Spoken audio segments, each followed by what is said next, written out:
আল্লাহু আকবার। সুম্মা ইউমসিকু শিমালাহু বিয়ামিনিহি, তারপরে বাম হাতকে ধরবেন ডান হাত দিয়ে।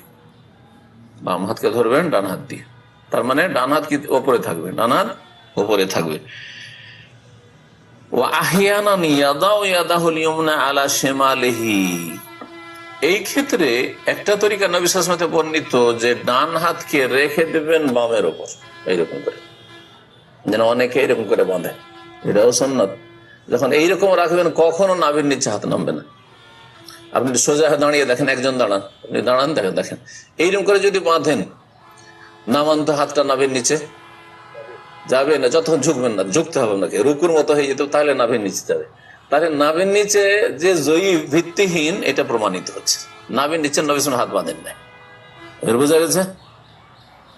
যাবেই না হাত, যখন এইরকম করবেন হাতের উপর হাত রাখবেন।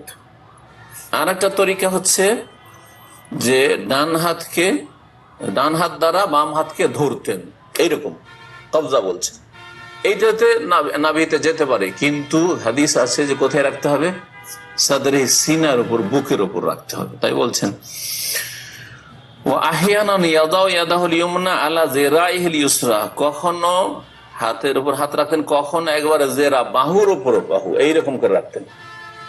বাহু এটা, কিন্তু বাহু এটা নয়, বাহু এটা, ঠিক আছে, আর বাহু এটা। তো বাহুর উপর বাহু রাখলে এইরকম, আরো বুকের উপর উঠে যাবে সোজা, আর সোজা দাঁড়াইলে একেবারে বুকের উপর চলে যাবেন, যাবে না? যাবে না? জি হ্যাঁ, এইরকম করতেন। তাই লেখক এখানে তিনটা তরিকা বর্ণনা করেছেন। একটা হচ্ছে এইভাবে ধরা, ডান হাত দিয়ে বাম হাতকে ধরা। আর একটা হচ্ছে ডান হাত রাখা বাম হাতের ওপর, হ্যাঁ, এইরকম করে রাখা।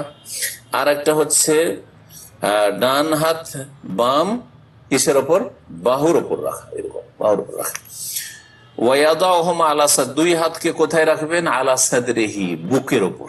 সাদর মানে হচ্ছে বুক, বক্ষ, পেটের ওপর নাই। অনেকে মাঝে মাঝে পেটের ওপর রাখে না, পেটের ওপর রাখা সুন্নাত নয়, নাভির নিচেও সুন্নাত নয়, যঈফ হাদিস, একবার সর্বসম্মতি করবে যঈফ, দুর্বল হাদিস। আর পেটের ওপর না, অনেকে একটু উঠাই দিয়ে পেটের ওপর রাখে, ওটাও না, সিনার ওপর। সিনা মানে এই হাড্ডির ওপর হইতে হবে, জি, তাহলে সিনা হবে।